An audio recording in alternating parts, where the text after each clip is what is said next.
Hello friends, mindset जी के class में आपका स्वागत है। चलिए आज के इस वीडियो में हम कवर करने वाले हैं पाचन तंत्र। ठीक है, पाचन तंत्र से संबंधित हम 50 क्वेश्चन इसमें लाए हैं जो परीक्षाओं में बार बार पूछे जाते हैं। किसी भी एग्जाम की तैयारी आप कर रहे हैं तो पाचन तंत्र से जो भी क्वेश्चन बन सकते हैं उसको हम इस वीडियो में कवर करेंगे। इसलिए आप लोग इस वीडियो को पूरी तरह ध्यान से लगा कर देखिए ताकि कोई भी आपका क्वेश्चन छूटे ना, क्योंकि ये वीडियो बहुत ही इंपॉर्टेंट होने वाला है। चलिए शुरू करते हैं। इसका पहला क्वेश्चन है, छोटी आंत की आंतरिक सतह पर हजारों अंगुली नुमा आकृति निकली हुई होती है, उसे क्या कहा जाता है? तो उसे कहा जाता है बिलाई। ऑप्शन नंबर सी हो जाएगा, बिलाई। ठीक है, हम क्वेश्चन पढ़ेंगे, उसके बाद 2-3 सेकंड का आप लोगों को समय देंगे सही करने के, टिक मारने के लिए। उसके बाद हम इसका आंसर बताएंगे। ठीक है, इसका सही आंसर हो जाएगा बिलाई। हिंदी में इसको क्या कहते हैं? हिंदी में इसे कहते हैं रसांकुर। जो छोटी छोटी आकृतियाँ निकली होती है तो उसे हिंदी में बोलते हैं रसांकुर और इंग्लिश में बोलते हैं इसको बिलाई। नेक्स्ट क्वेश्चन देखिए, शरीर में बिलाई कहाँ पाया जाता है? तो शरीर में बिलाई हमारे कहाँ पाया जाता है? तो ये हमारी छोटी आंत में। ऑप्शन नंबर ए सही हो जाएगा, छोटी आंत। नेक्स्ट क्वेश्चन, उस एंजाइम का नाम बताइए जिसका प्रयोग प्रोटीन को पेप्टाइड में रूपांतरित करने के लिए किया जाता है। तो इसका सही आंसर हो जाएगा पेप्सिन। ऑप्शन नंबर बी सही हो जाएगा, पेप्सिन। देखिए, पेप्सिन जो होते हैं ना, भोजन को पचाने में मदद वहाँ पे करता है जहाँ पाचन तंत्र में भोजन पचा नहीं सकता है, वहाँ पे पेप्सिन हमारे पचाने में सहायता करता है।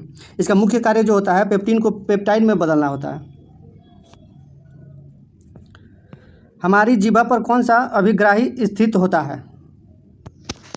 तो हमारी जीभा पे होता है ऑप्शन नंबर सी, रस संवेदी ग्राही स्थित होता है। ये क्या होता है कि रस संवेदी ग्राही जो होता है ना, स्वाद के प्रति संवेदनशील होता है। ये स्वाद का पता करता है, जैसे कि आगे पर नमकीन में, आगे पर मीठा, किनारे पर नमकीन, अंदर तीखा, ये सब का पता लगाता है रस संवेदी अभिग्राही। और घ्राणग्राही जो होता है ना, ये क्या होता है? सूंघ कर पता करता है, सुगंधित वस्तु को सूंघ कर पता करता है। सामान्य परिस्थिति में अम्ल की अभिक्रिया से पेट की अंदरूनी परत को बचाने का कार्य कौन करता है? तो इसका सही आंसर हो जाएगा ऑप्शन नंबर ए, बलगम होता है। ठीक है, देखिए HCl जो होता है ना, HCl ये क्या करता है कि भोजन के अंदर मौजूद जो जीवाणु होता है उसको मारने में मदद करता है, जीवाणुओं को नष्ट कर देता है HCl। जो भोजन के माध्यम से हानिकारक जीवाणु जो अंदर हमारे चले जाते हैं उसको नष्ट करने में सहायक होता है HCl। निम्न में से किस पशु में छोटी आंत सबसे नेक्स्ट क्वेश्चन देखिए, निम्न में से किस पशु में छोटी आंत सबसे छोटी होती है? तो इसका सही आंसर हो जाएगा ऑप्शन नंबर सी में छोटी आंत सबसे छोटी होती है। देखिए, जो शाकाहारी जो पशु होते हैं ना, शाकाहारी में छोटी आंत क्या होती है? उसमें बड़ी होती है। लेकिन क्या होता है कि मांसाहारी में जितने होते हैं पशु या जंतु, तो उसका छोटी आंत क्या होती है? छोटी होती है। इसलिए देखिए, ये सभी शाकाहारी है, गाय भी शाकाहारी है, खरगोश भी शाकाहारी है, बकरी भी शाकाहारी है, तो इसका छोटी आंत क्या होती है कि बड़ी होती है। और मांसाहारी है, शेर है, इसमें तो इसका छोटी आंत कितनी होती है? छोटी होती है। इसलिए ऑप्शन नंबर सी हमारा सही आंसर हो जाएगा। निम्न में से किस अंग की व्याधियों के निदान के लिए ECG परीक्षण किया जाता है? तो ECG परीक्षण के लिए किसमें किया जाता है हमारा? तो इसका सही आंसर हो जाएगा ऑप्शन नंबर ए, मस्तिष्क के उपचार के लिए ECG किया जाता है। नेक्स्ट क्वेश्चन देखिए, निम्न में कौन सा अंग पीत रस स्रावित करता है? तो पीत रस को स्रावित करने वाला अंग कौन सा है हमारा? ऑप्शन नंबर ए हो जाएगा यकृत। यकृत जो होता है हमारा पीत रस का क्या करता है कि स्रावित करता है, यकृत। यह यकृत जो होता है ना, मानव शरीर की सबसे बड़ी ग्रंथि होती है। ये सबसे बड़ी ग्रंथि होती है जो कहाँ पे होते हैं? डायफ्राम के नीचे उदर गुहा में ये होता है, उदर गुहा में स्थित होता है यकृत। उदर गुहा में, डायफ्राम के नीचे होता है उदर गुहा, उसी में स्थित होता है। और पीत रस का pH मान कितना होता है? इसका pH मान 7 पॉइंट में कितना से 6 से लेकर 7.7 तक होता है। 7.7 तक होता है, 7.6 से 7.7 तक होता है इसका pH मान। मानव में पीत का स्राव होता है। मानव में पीत का स्राव कहाँ से होता है? तो ये होता है यकृत से। ऑप्शन नंबर ए हो जाएगा हमारा यकृत। ऑप्शन नंबर डी हो जाएगा यकृत। यकृत से होता है मानव में पित्त का स्राव। मानव पाचन तंत्र में पित्त का स्राव कहाँ से होता है? देखिए, वही क्वेश्चन है जो ऊपर वाला था, तो इसका भी हो जाता है हमारा ऑप्शन नंबर ए, यकृत। यकृत से ही पित्त का स्राव होता है। नेक्स्ट क्वेश्चन, शरीर के किस भाग में पित्त रस का उत्पाद होता है? इसका भी आंसर वही हो जाएगा, यकृत ही होता है। ये तीनों क्वेश्चन एक ही टाइप का है लेकिन क्वेश्चन अलग अलग है। नेक्स्ट क्वेश्चन, पाचन के बाद प्रोटीन किसमें परिवर्तित हो जाता है? तो पाचन के बाद प्रोटीन हमारे परिवर्तित हो जाता है अमीनो अम्ल में। ऑप्शन नंबर डी सही हो जाएगा, अमीनो अम्ल। ठीक है, प्राकृतिक में कितना अमीनो अम्ल होते हैं? 20 से 22 अमीनो अम्ल पाए जाते हैं। मानव इनमें से किसे नहीं पचा सकता है? तो इसका सही आंसर हो जाएगा option number A cellulose. Cellulose को क्या करता है कि मानव नहीं पचा सकता, इसे जो शाकाहारी जो होते हैं जंतु पशु वही इसको पाचन करता है। ये इसको पचाने में ज़्यादा समय लगता है, इसीलिए देखते हैं कि गाय भैंस क्या करती है, खाना जब खा लेती है उसके बाद जुगाली करके उसे पचाती है, वही सेलुलोज का उसको पचाने में ज़्यादा समय लगता है। इनमें से किसे पचाने के लिए शाकाहारी को लंबी आंत की आवश्यकता होती है? तो इसका हो जाएगा सही option number B cellulose. Cellulose को पचाने के लिए लंबी छोटी आंत की आवश्यकता होती है। मनुष्य में भोजन को पाचन की प्रक्रिया कहाँ से शुरू होती है पर कहाँ पूर्ण होती है? कहाँ से शुरू होती है, कहाँ पूर्ण होती है? तो देखिए पाचन की क्रिया हमारी शुरू होती है मुंह से और पूर्ण हो जाती है हमारी छोटी आंत, इसलिए ऑप्शन नंबर हो जाएगा हमारा बी, मुंह और छोटी आंत। ठीक है, नेक्स्ट क्वेश्चन। खुर वाले जानवरों के आमाशय का सबसे बड़ा हिस्सा कौन सा होता है? तो खुर वाले जानवरों का आमाशय का सबसे बड़ा हिस्सा होता है हमारा कौन सा? रूमेन। ऑप्शन नंबर ए हो जाएगा सही, रूमेन। निम्न में से कौन सा मानव की आहार नाल का हिस्सा नहीं है? तो इसका सही आंसर हो जाएगा ऑप्शन नंबर सी श्वास नली। श्वास नली जो है मानव का आहार नाल का हिस्सा नहीं है। ठीक है, मनुष्य में आहार नाल कितना लंबा होता है? तो 8 से जो होता है ना 10 मीटर लंबा होता है आहार नाल मानव में। निम्न में से कौन सी ग्रंथि मानव शरीर में पाई जाने वाली सबसे बड़ी ग्रंथि है? इसका सही आंसर हो जाएगा ऑप्शन नंबर सी यकृत। यकृत होती है मानव शरीर में पाई जाने वाली सबसे बड़ी ग्रंथि होती है। ठीक है, इसका वजन कितना होता है? इसका वजन होता है 1.5 kg से लेकर 2 kg तक इसका वजन होता है। 2 kg तक इसका वजन होता है। ये क्या यहाँ पर इसका वजन हो गया 1.5 kg से 2 kg तक। यकृत में पीस का स्राव यहीं से होता है।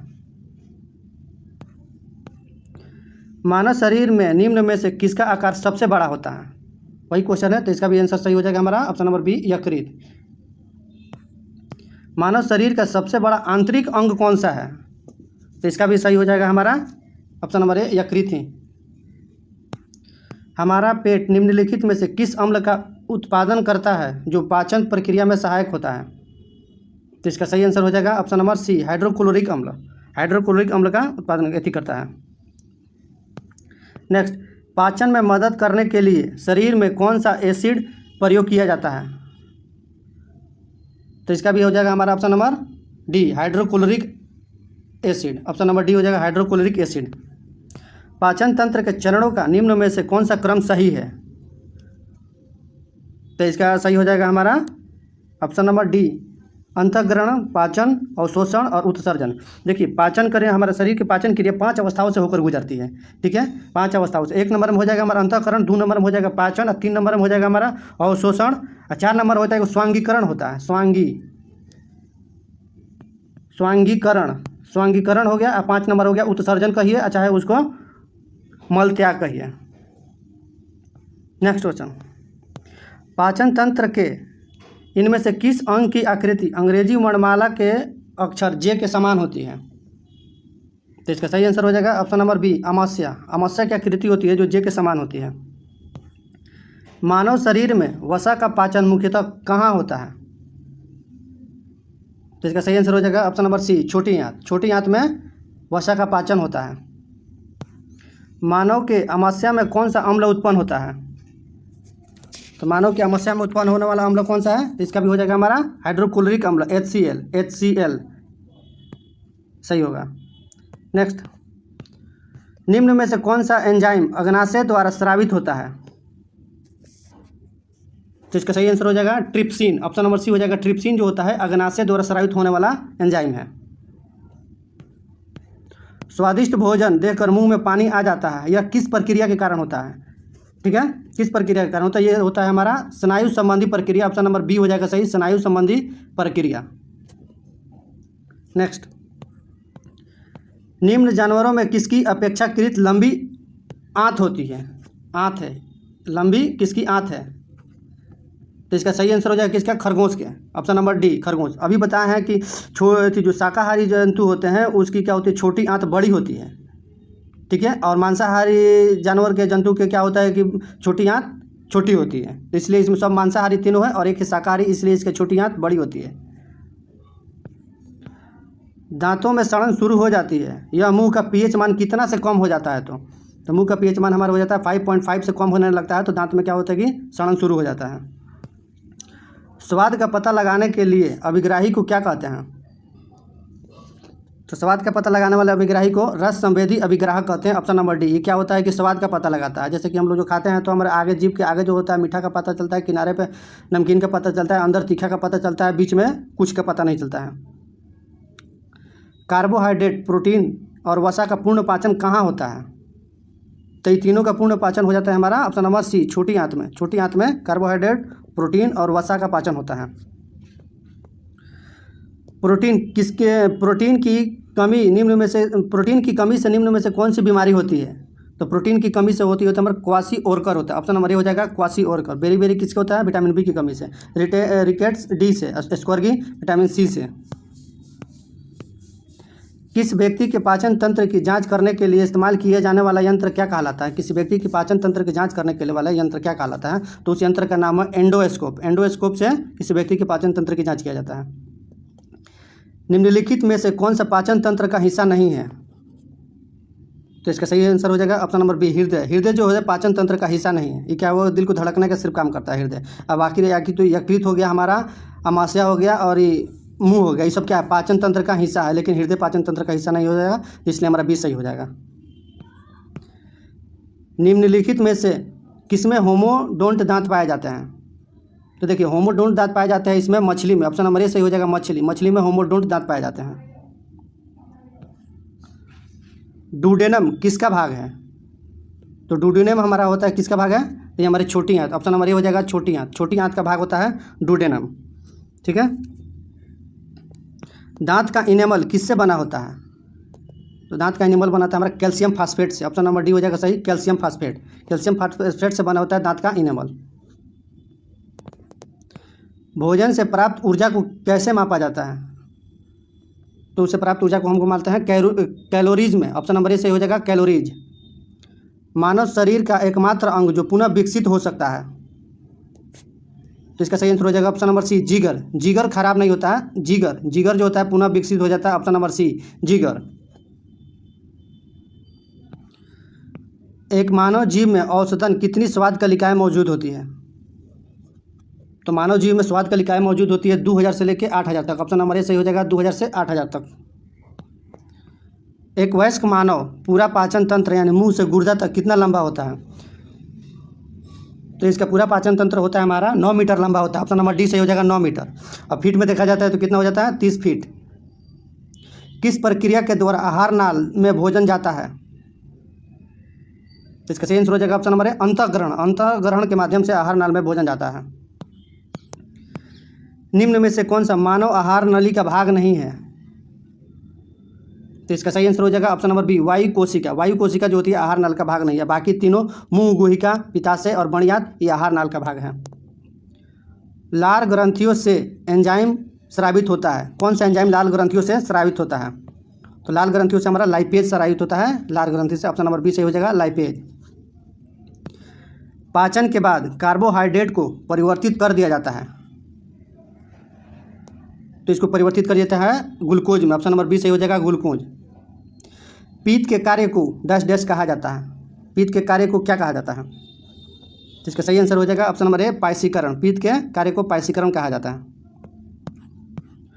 मानव में भोजन और हवा के लिए सामान्य मार्ग है, तो इसका सही आंसर हो जाएगा ग्रसनी। Option number D, ग्रसनी।